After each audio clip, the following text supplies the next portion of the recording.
إن الحمد لله نحمده ونستعينه ونستغفره ونؤمن به ونتوكل عليه ونعوذ بالله من شرور أنفسنا ومن سيئات أعمالنا من يهده الله فلا مضل له ومن يضلل فلا هادي له وأشهد أن لا إله إلا الله وحده لا شريك له وأشهد أن محمدا عبده ورسوله أما بعد فإن خير الحديث كتاب الله وخير الهدي هدي محمد صلى الله عليه وسلم وشر الأمور محدثاتها وكل محدثة بدعة وكل بدعة ضلالة وكل ضلالة في النار. وقال الله تعالى: أعوذ بالله من الشيطان الرجيم بسم الله الرحمن الرحيم قل إن الموت الذي تفرون منه فإنه ملاقيكم ثم تردون إلى عالم الغيب والشهادة فينبئكم بما كنتم تعملون. ملے خاک میں احسا کیسے کیسے مکی ہو گئی لامتا کیسے کیسے ہوئے نامور میں نشا کیسے کیسے زمین کھا گئی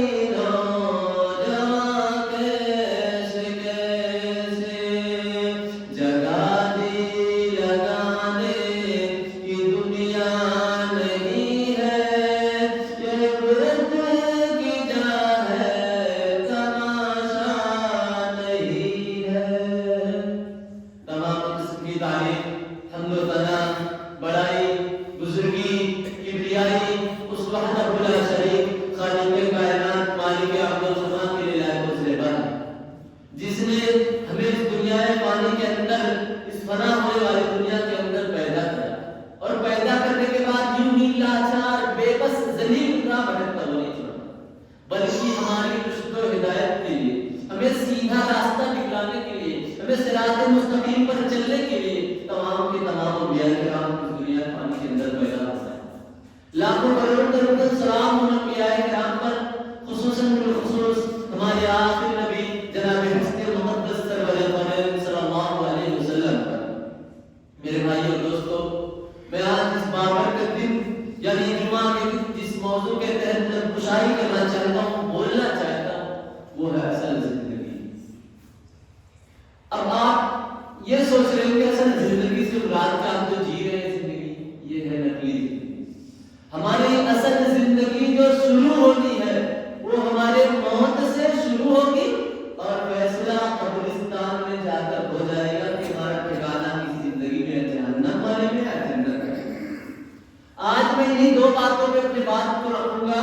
سب سے پہلے میں آپ کو بتاؤں گا کہ ہمارا دن کہاں سے اسٹارٹ ہوتا ہے، کہاں سے شروع ہوتا ہے اصل زندگی کا، تو وہ ہے موت. اور کہاں فیصلہ ہوتا ہے وہ ہے قبرستان. میرے بھائی اور دوستو، ہم آپ مسلمان ہیں، اسلام کو ماننے والے ہیں، ہمیں تو یہ معلوم ہوگا یا اگر نہیں معلوم ہے تو آج سے ہونا چاہیے. اسلام دین رحمت ہے جس کو سمجھنا، جس پر عمل کرنا ہماری زندگی کا ایک مقصد ہونا چاہیے. یاد رکھیے گا، جو لوگ آج موت کو بھول چکے ہیں، قبر کو بھول گئے ہیں، ان کا ٹھکانہ وہی پھر جہنم ہوگا. ظاہر سی بات ہے کہ ہم نہ موت کو یاد کریں گے نہ قبرستان کو یاد کریں گے تو کیا ہم ناظر رہیں گے؟ جس کو نہ تو موت سے ڈر ہو نہ قبرستان سے ڈر ہو، وہ بندہ اللہ سے کافی دور رہے گا. میں آپ کو بتا دوں، اللہ تعالیٰ قرآن میں کہتا ہے: قل ان الموت الذی تفرون منہ فانہ ملاقیکم ثم تردون الی عالم الغیب والشہادہ فینبئکم بما کنتم تعملون. بھائیو اور دوستو، ہمارا مقام جو ہے، ہمارا مرتبہ جو ہے، سب سے بلند اشرف المخلوقات کہا گیا ہے. جس امت کا نام اشرف المخلوقات ہو، جس امت کا نام قرآن مقدس کے اندر آیا ہو، وہ امت آج اپنے موت کو نہ یاد کرے، اپنے قبرستان کے عذاب کے بارے میں نہ جانے،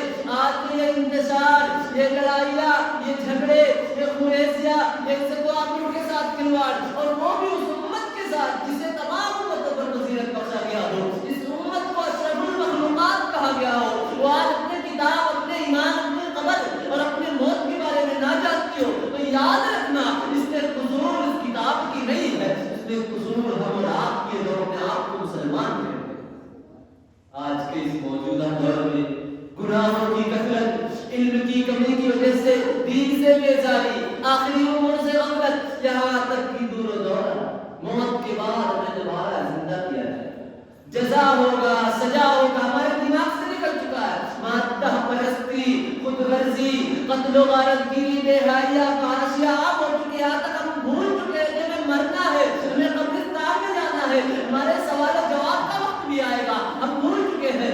اللہ تعالیٰ نے اسی لیے کہا قُلْ إِنَّ الْمَوْتَ الَّذِي تَفِرُّونَ، عام آدمی کسی عالم علماء یا کسی بڑے پارٹی والے کو اللہ تعالیٰ نے نہیں، بلکہ ڈائریکٹ محمد صلی اللہ علیہ وسلم سے کہا، یہ نبی صلی اللہ علیہ وسلم کہہ دیجیے اس امت سے کہ جو لوگ موت سے بھاگ رہے ہیں انہیں وہ موت آ پکڑے گی، پھر اس ذات کی طرف لوٹائے جائیں گے، واللہ خبیر بما تعملون، جو تمام جھوٹی ظاہری باطنی کو جاننے والا ہے، ہر چیزوں کے بارے میں خبر رکھنے والا ہے۔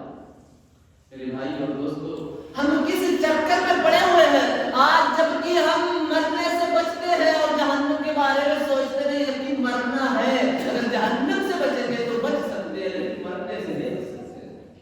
اور آپ کو تیاری کرنی ہوگی۔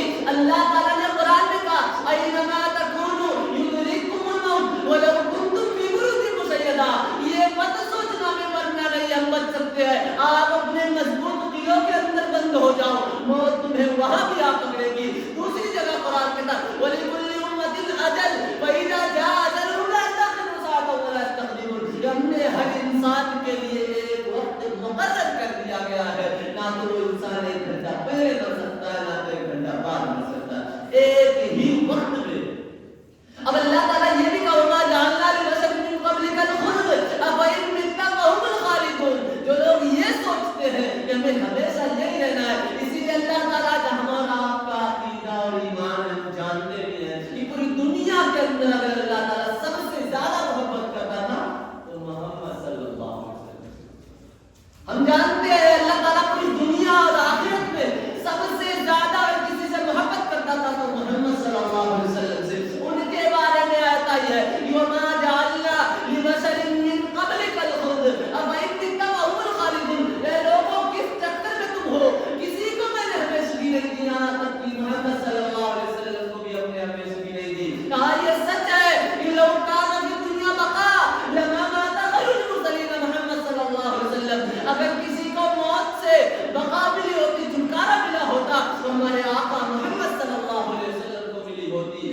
آج انہیں جب موت آئی ہم اور آپ کس کھیت کے مولی؟ میرے بھائی اور دوستو، آج دنیا کے آپ دیکھ لیجیے، دنیا کے ہر مسئلے، ہر نظریے، ہر فلسفے پر آپ اختلاف موجود پاؤ گے، مگر دنیا کے کسی بھی خطے، کسی بھی فلسفے پر آپ کو اس بات پر اختلاف نہیں، یہاں تک کہ آپ کو ایسے لوگ بھی مل جائیں گے جو اللہ رب العالمین کا انکار کرتے ہیں، آپ کو دنیا میں ایسے لوگ بھی مل جائیں گے جو آسمانی کتابوں کا یعنی قرآن اور احادیثوں کا انکار کرتے ہیں، آپ کو دنیا میں ایسے لوگ بھی مل جائیں گے جو محمد صلی اللہ علیہ وسلم کو نہیں مانتے ہیں، آپ کو دنیا میں ایسے لوگ بھی مل جائیں گے جو جزا اور سزا یعنی قیامت کے دن کو نہیں مانتے ہیں، لیکن ہر ایک کو یہ پتا ہے کہ اسے مرنا ہے، ہر ایک کا عقیدہ اور ایمان ہے اس بات پہ کہ انہیں مرنا ہے، چاہے سکھ ہو، عیسائی ہو، یہودی ہو، کافر ہو، ہر ایک کو پتا ہے کہ اسے مرنا ہے۔ اب ذرا سوچو، ہمیں یہ بھی پتا ہو کہ ہمیں مرنے کے بعد ہم اگر عمل اچھے نہیں کیے گے تو ہم جہنم میں بھی جائیں گے۔ اب اللہ تعالیٰ اپنے قرآن میں اتنی بابرکت امت کے بارے میں کنتم خیر امۃ اخرجت للناس تأمرون بالمعروف وتنهون عن المنکر، یہ لوگوں تم سب سے بہتر امت ہو۔ کیوں بہتر امت ہو؟ ہم اور آپ کیوں بہتر امت ہو؟ بات کرا تیسرا پارا اللہ تعالیٰ کہا کنتم خیر امۃ اخرجت للناس تأمرون بالمعروف وتنهون عن المنکر، یہ لوگوں تم سب سے بہتر امت ہو۔ کیوں؟ کیونکہ تم نماز پڑھتے ہو، دوسروں کو بھی پڑھاتے ہو، تم قرآن پڑھتے ہو، دوسروں کو بھی پڑھاتے ہو، تم نیک عمل کرتے ہو، دوسروں کو بھی کرواتے ہو۔ ذرا سوچو، غور کرو، کیا یہ آیت ہم پر سچی ہو رہی ہے؟ ہم دیکھیں، اگر جائزہ لے اپنے آپ کو، اپنے ایمان کو دیکھے تو کیا یہ آیت ہم پر صحیح ثابت ہو رہی ہے؟ اللہ تعالیٰ نے کہا لوگوں، قرآن میں کہتا ہے سورہ عنکبوت کے اندر یا عبادی الذین آمنوا، یہ میرے بندو جو مجھ پر ایمان لائے ہو، ان ارضی واسعۃ، ہاں میری زمین بہت چوڑی ہے، کشادہ وایایا فاعبدون، تم یہاں تک کہ قرآن میں کلوا واشربوا ہنیئا، کھاؤ پیو انجوائے کے ساتھ، مزے کے ساتھ، لیکن وایایا فاعبدون، تم صرف اور صرف میری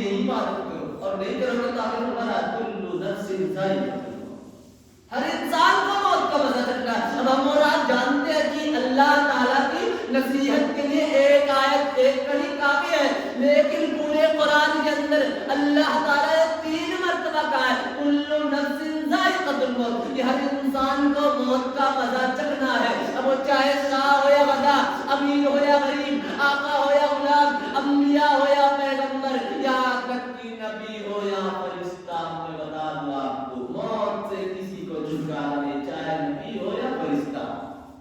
مراد حضرت موسیٰ علیہ السلام کے بارے میں جانتے ہوں گے، سنے ہوں گے، جن کا نام لقب ملا تھا کلیم اللہ۔ کلیم اللہ کا مطلب ہوتا ہے اللہ سے بات کرنے والا۔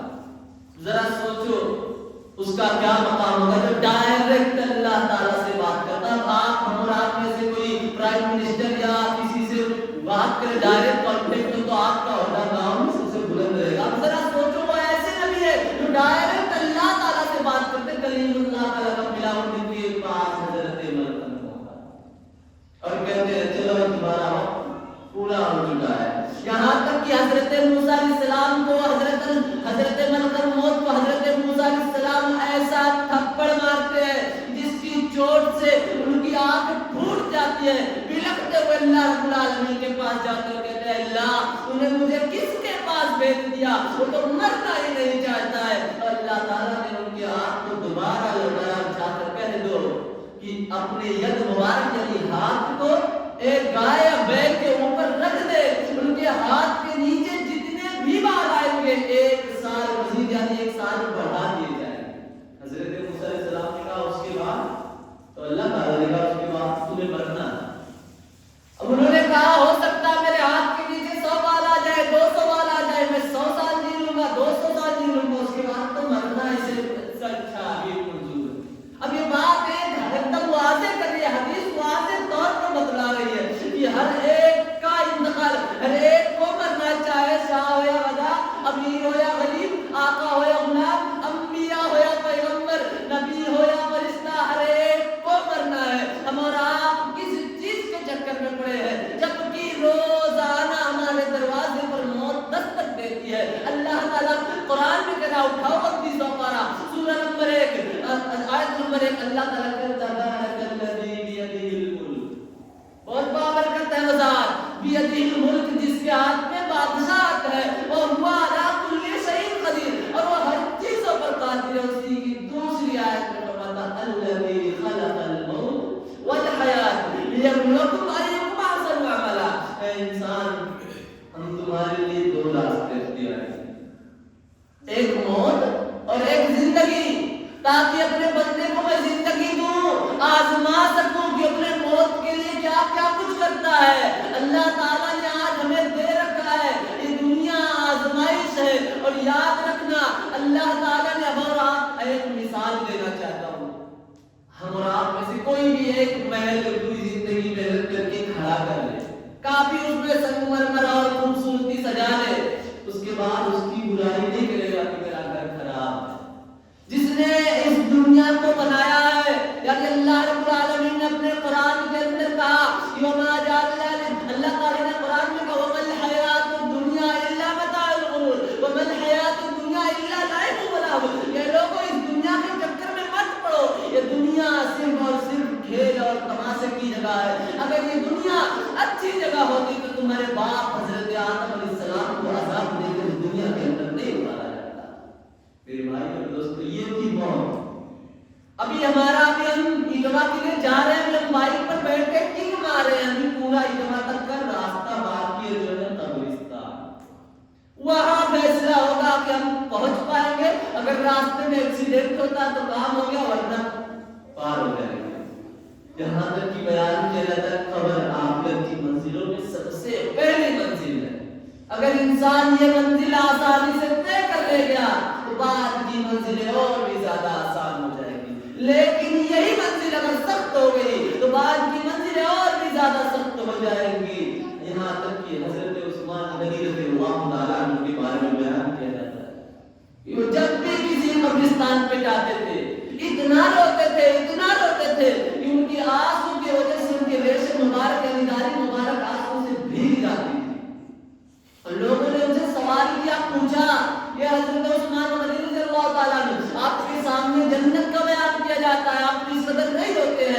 آپ کے سامنے جہنم کا بیان کیا جاتا آپ اس قدر نہیں روتے ہیں. ایسا کیا ہو جاتا ہے کہ جب بھی قبرستان پہ آتے ہیں اتنا روتے ہیں کہ آپ کی داڑھی مبارک آنسوں سے بھیگ جاتی ہے. تو انہوں نے کہا ما رأیت منظرا قط الا والقبر افظع منه. کہ اللہ کی قسم قبرستان کے اتنا سخت عذاب کوئی عذاب نہیں ہے. یہاں تک یہ بھی بتلایا گیا ہے کہ اگر انسان کو بتلا دیا جائے کہ قبرستان میں اس طرح کے عذاب ہوتے ہیں تو ایک رشتہ دار اپنے رشتہ دار کو قبرستان میں رکھنا پسند نہیں کرے گا. ہمیں پتا ہو کہ ہمیں اس طرح کے عذاب دیے جائیں گے پھر بھی ہم نماز نہ پڑھیں, قرآن نہ پڑھیں, زکوٰۃ نہ ادا کریں تو اس کے قصور کتاب کی نہیں ہے. اور یہ بھی میں بتا دیتا ہوں قرآن کہتا ہے وَمَا خَلَقْتُ الْجِنَّ وَالْإِنسَ إِلَّا لِيَعْبُدُونِ. ہم نے تمام انسان اور جنات کو عیاشی بحاشی مکاری زناکاری کرنے کے لیے نہیں پیدا کیا ہے. اگر اس دنیا کے اندر پیدا کیا ہے تو صرف اور صرف اللہ ہی کی عبادت کرنے کے لیے پیدا کیا ہے.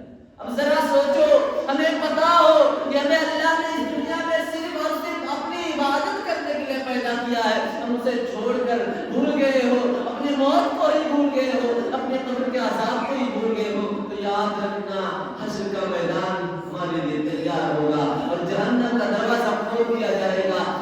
میں آپ کو بتا دوں آج کے بعد کوئی قرآن حدیث یا انبیاء یا پیغمبر نہیں آنے والے ہیں. اللہ کی قسم اگر آنے والی ہے تو صرف اور صرف قیامت آنے والی ہے, موت آنے والی ہے, قبر میں داخل کیے جاؤ گے. میرے بھائی اور دوستو, قرآن سوچتے ہیں قبر ایسے بس 5 فٹ کی ہے, ایسے قبر ہے. میں آپ کو بتاؤں قبر ہے کیا, قبرستان کہتے کسے ہے.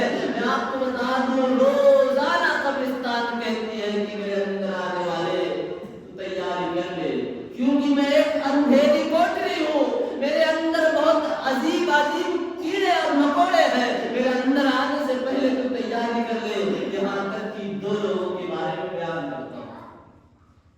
ایک جو اپنے آپ کو مسلمان کہتا تھا, نماز پڑھتا تھا, قرآن پڑھتا تھا, زکوٰۃ دیتا تھا, جو نیک راستے پر چلتا تھا, جب اس کو اس قبرستان کے اندر داخل کیا جائے گا تو قبرستان کہے گی آ جا تیرا آنا مبارک. اتنا کہہ کر قبرستان چوری ہو جاتی ہے. یہاں تک کہ حد نگاہ یعنی انسان کی نظر جتنی لمبائی تک جاتی ہے اتنا چوری ہو جاتی ہے اور اس کے لیے جنت کا دروازہ کھول دیا جاتا ہے. اور اسی قبرستان میں جو اپنے آپ کو مسلمان کہتا تھا, قرآن نہیں پڑھتا تھا, نماز نہیں پڑھتا تھا, زکوٰۃ نہیں دیتا تھا اور اپنے موت اور قبر کے عذاب سے دعا نہیں کرتا تھا, جب اس کو داخل کیا جائے گا تب قبرستان کہے گی آ جا تیرا آنا مبارک نہ. بلکہ آج میں تجھے دکھاتی ہوں قبرستان ہوتی کیا ہے, قبرستان کہتے کتے ہیں. اتنا کہہ کے قبرستان اس مردے کو دبوچ دے گی اور ایسا دبوچے گی کہ اس کے دائیں طرف کی پسلیاں بائیں طرف میں اور بائیں طرف کی پسلیاں دائیں طرف میں گھس جائیں گی. بندہ چیختا ہوا بلکتا ہوا رہے گا, اتنا کر کے چھوڑا نہیں جائے گا. روایت ہے, 2 روایت ہے. ایک میں آتا ہے کہ اس کے قبرستان میں 99 اژدہے مسلط کر دیے جائیں گے. دوسری روایت میں آتا ہے کہ اسی قبرستان میں 70 اژدہے مسلط کر دیے جائیں گے. میں آپ کو اس میں سے ایک اژدہے کا عالم بتا دوں. آپ کو اس میں سے ایک اژدہا دنیا کے اندر کاٹے نہیں بلکہ پھونک مار دے, اللہ کی قسم قیامت تک کوئی ہری گھاس اگنے والی نہیں ہے. اور یہ بھی سن لیجیے اس جانور, اس سانپ میں سے ایک سانپ اپنے زبان سے ایک قطرہ زہر گرا دے سمندر کے اندر, 70 مرتبہ سمندر کو سکھاؤ, اس کے بعد اس میں پانی ڈالو تو پانی زہریلا ہی رہے گا. اب ذرا سوچو بندے کے قبرستان کے اندر 99 وہی اژدہے کنٹینیو لگاتار ڈستے رہیں گے تو کیا عالم ہوگا. اللہ کے نبی صلی اللہ علیہ وسلم کی حدیث ہے کہ جب بندے کو قبر میں دفن کر دیا جاتا ہے 2 فرشتے آتے ہیں جن کا نام منکر اور نکیر ہوگا. بندوں سے 3 سوال کرتے ہیں, من ربک, تمہارا رب کون تھا, ما دینک, تمہارا دین کیا, ما کنت تقول فی رجل محمد صلی اللہ علیہ وسلم, یہ تو محمد صلی اللہ علیہ وسلم کے بارے میں کیا عقیدہ رکھتے تھے. اگر بندہ نمازی تھا,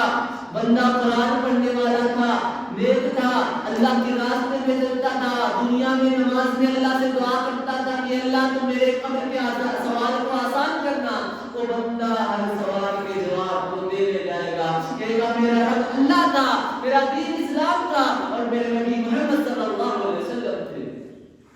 اور وہی فرشتہ جب ایک اپنے آپ کو جو مسلمان کہتا تھا، قرآن نہیں پڑھتا تھا، نماز نہیں پڑھتا تھا، جب اس کے پاس جائے گا تو وہی اسی فرشتے سے وہ بندہ کہے گا، ہر سوال کے جواب میں کہے گا ہاں لا ادری، افسوس میں کچھ نہیں جانتا، افسوس جب میں مرا تھا، میرا انتقال جب ہوا تھا اسی وقت میری زندگی تباہ ہو گئی تھی، ختم ہو گئی ہوتی تو آج یہ نوبت نہ آتی۔ بلکہ یاد رکھنا، آج ہم اور آپ بھولے ہوئے ہیں اپنے موت اور قبر کو۔ جب موت اور قبر ثابت ہو جاتی ہے، ہمارے پاس پہنچ جاتی ہے، جب بندے کے سوال اور جواب سے کامیاب نہیں ہوتا ہے، اب اللہ تعالیٰ فرشتوں کو حکم دیتا ہے فرشتوں جاؤ اور اس کے لیے جہنم کے لباس اتار دو۔ اور آپ جانتے ہو کہ جہنم کا سب سے چھوٹا جو عذاب ہوگا وہ آگ کی جوتی ہوگی۔ آگ کی جوتی جسے پہنانے کے بعد پورے باڈی یہاں تک کہ دماغ کے گوشت پکنے لگیں گے۔ اب ذرا سوچو، جہنم سے پورا لباس اتار دیا جائے گا اور پہنا دیا جائے گا، کیا عالم ہوگا؟ اتنا کر کے نہیں چھوڑا جائے گا، قبرستان میں جہنم کے دروازے کھول دیے جائیں گے۔ اس کے بعد اتنا بھی کر کے نہیں چھوڑا جائے گا، آسمان سے ایک فرشتے کو قبرستان میں داخل کیا جائے گا، جو فرشتہ اندھا رہے گا اور بہرا بھی رہے گا۔ اب ذرا اندازہ لگاؤ، فرشتہ اندھا ہے، کہیں بھی مار سکتا ہے، آپ لاکھ دیکھو کہ وہ بہرا ہے، سننے والا نہیں ہے۔ میرے بھائیو دوستو، ہمیں چاہیے کہ وہ اپنے آپ کو، اپنے قبر کو ہم خود اللہ سے روئے، جبکہ کہا جاتا ہے کہ جب بندہ اللہ سے کہتا ہے اللہ مجھے قبر کے عذاب سے دور کر دے، جب بندہ دوسری مرتبہ کہتا ہے اللہ تو مجھے قبر کے عذاب سے دور کر دے، جب بندہ تیسری مرتبہ کہتا ہے اللہ تو مجھے قبر کے عذاب سے دور کر دے، قبرستان اللہ سے خود کہتی ہے اے اللہ میرے اندر سے اس کے لیے عذاب کو دور کر دے۔ اب ذرا سوچو، 3 بار کا یہ عالم۔ اب ہم آپ سے پوچھنا چاہتے ہیں کہ ہم اور آپ جانتے ہیں کہ اللہ کے نبی صلی اللہ علیہ وسلم کو سرٹیفکیٹ یعنی بشارت ملی، دنیا کے کہا گیا تھا، اللہ تعالیٰ نے کہا کہ آپ جنتی ہو، دنیا ہی میں بتلا دیا گیا تھا، لیکن ان کے بارے میں حدیث ہے واللہ انی لا استغفر اللہ واتوب الیہ فی الیوم الاکثر من 70 مرہ، اللہ کی قسم، اللہ کے نبی صلی اللہ علیہ وسلم پورے دن میں لگ بھگ 70 سے 99 مرتبہ توبہ استغفار کرتے ہیں۔ اب ذرا سوچو، کسی کو کہہ دیا جائے آپ کو مزدوری نہیں کرنا، پوری زندگی بیٹھ کر کھانا ہے، خرچہ میں دوں گا، آپ اب ذرا سوچو، اللہ تعالیٰ نے کہا نبی آپ جنتی ہو، وہ پھر بھی دن میں لگ بھگ 70 سے 99 مرتبہ توبہ کرتے تھے۔ ہمیں یہ نہیں سوچنا چاہیے جب 50 سال کے ہو گئے، 60 سال کے ہو گئے، توبہ کرنے سے کیا فائدہ ہوگا؟ نہیں، اللہ کے نبی صلی اللہ علیہ وسلم کی حدیث مبارکہ ہے کہ کل بنی آدم خطاء وخیر الخطاء التوابون، دنیا کے اندر ہر انسان خطا کار ہے، گنہگار ہے، لیکن اس میں سب سے بہتر، سب سے اچھا انسان وہی ہے جس نے غلطی کیا اور غلطی کرنے کے بعد توبہ کر لیا۔ قرآن کہتا ہے ان اللہ لا یغیر ما بقوم حتی یغیروا ما بانفسہم، جب تک اپنے آپ کو بدلو گے نہیں، سدھارو گے نہیں، تب تک آپ کے اندر اللہ تعالیٰ بدلاؤ اور تبدیلی نہیں ڈال سکتا ہے۔ دوسری جگہ کا وَأَن لَيْسَ لِلْإِنسَانِ إِلَّا مَا سَعَىٰ، تم کوشش تو کرو، کامیابی دینا اللہ کے ہاتھ میں ہے۔ کیونکہ کسی شاعر نے کہا ہے کہ تم مانگنے کے طریقے سے مانگو تو بندے، کہ تم مانگنے کے طریقے سے مانگو تو بندے، وہ ایک پل میں ہی بگڑی سنبھال سکتا ہے، اور نہیں ہے کوئی ٹھکانا خدا کی رحمت کا، وہ آدھی رات میں سورج نکال سکتا ہے۔ شرط یہی ہے کہ ہمیں اپنے آپ کو اللہ کی طرف لوٹانا ہوگا، ہمیں مانگنا ہوگا۔ وقت کتنا ہوگا؟ 10۔ میں آپ کو اسی آخری قرآن کی بات سے بتلا کے بات کو ختم کر دوں گا کہ ہم اور آپ سنے ہوں گے اللہ تعالیٰ فرماتا ہے یا ایھا الذین آمنوا لا تلہکم اموالکم ولا اولادکم فتنہ، کہ اے لوگوں جو ایمان لائے ہو، لا تلہکم اموالکم ولا اولادکم فتنہ، کہ تمہارے مال بھی فتنے، تمہارے اولاد بھی فتنے۔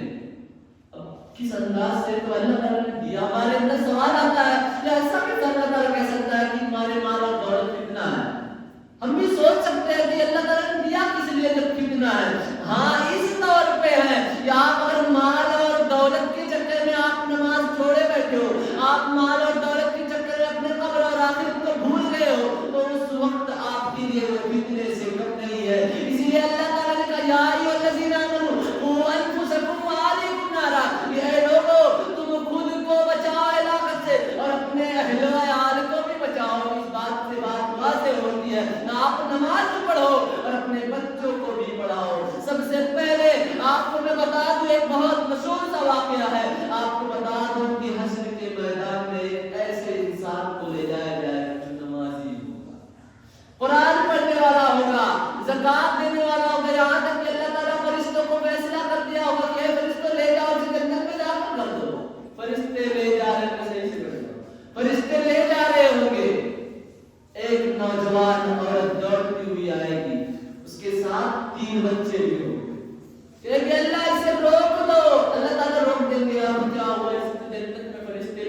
اور یہ جنت میں جا رہا ہے، ہم تینوں بچے اور ماں جہنم میں چل رہے ہیں، ایسا کیسے ہو سکتا ہے؟ تو اللہ تعالیٰ کہے گا اے میرے بچے اور بندے، یہ دنیا کے اندر نماز پڑھتا تھا، قرآن پڑھتا تھا، زکات دیتا تھا، اسی لیے آج اسے جنت ملی ہے۔ تو اس نے کہا، وہ عورت کہے گی اے اللہ، یہ دنیا میں نماز پڑھتا تھا لیکن ہمیں کبھی نہیں کہا، یہ دنیا میں قرآن پڑھتا تھا لیکن ہمیں کبھی نہیں کہا، دنیا میں زکات دیتا تھا لیکن کبھی ہمیں نہیں کہا۔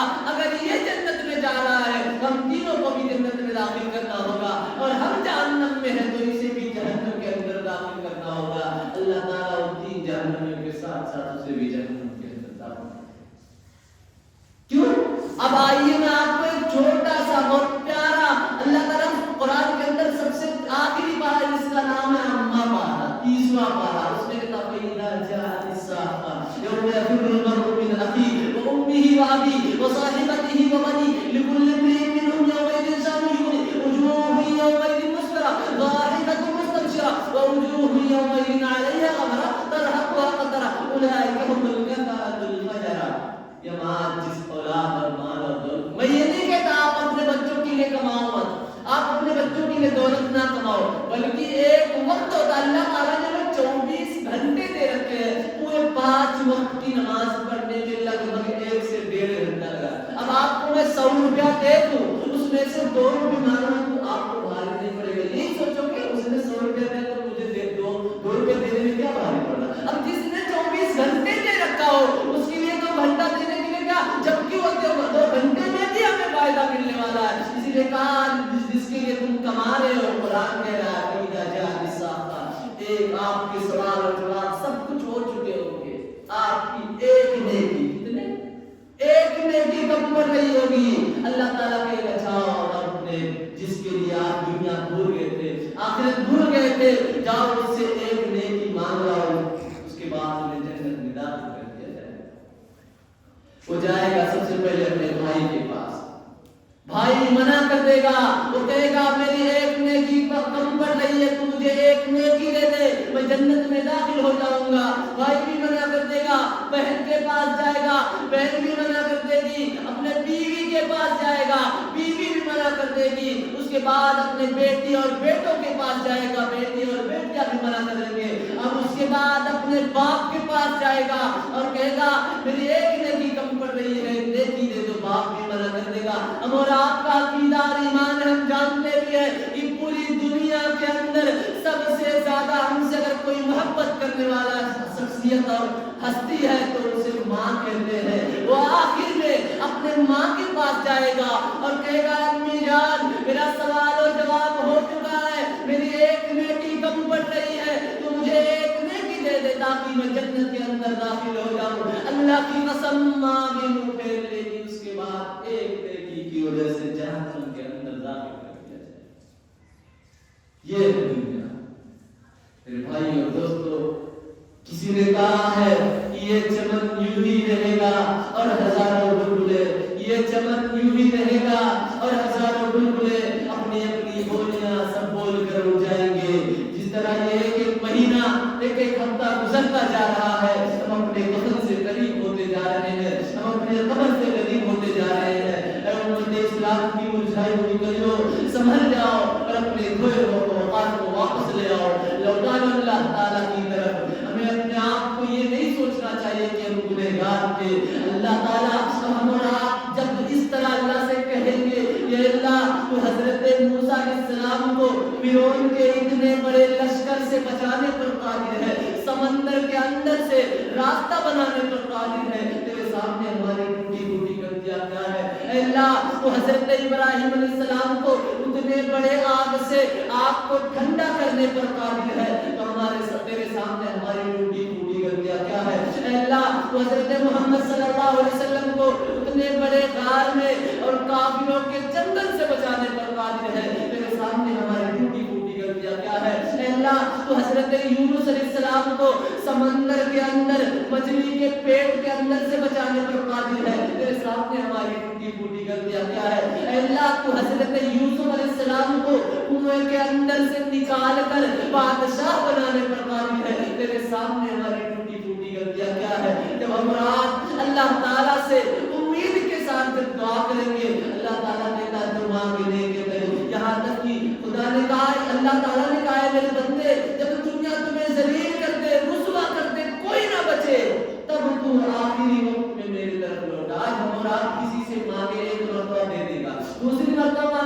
گا، تیسری مرتبہ جھٹکا دے گا، نہیں، اللہ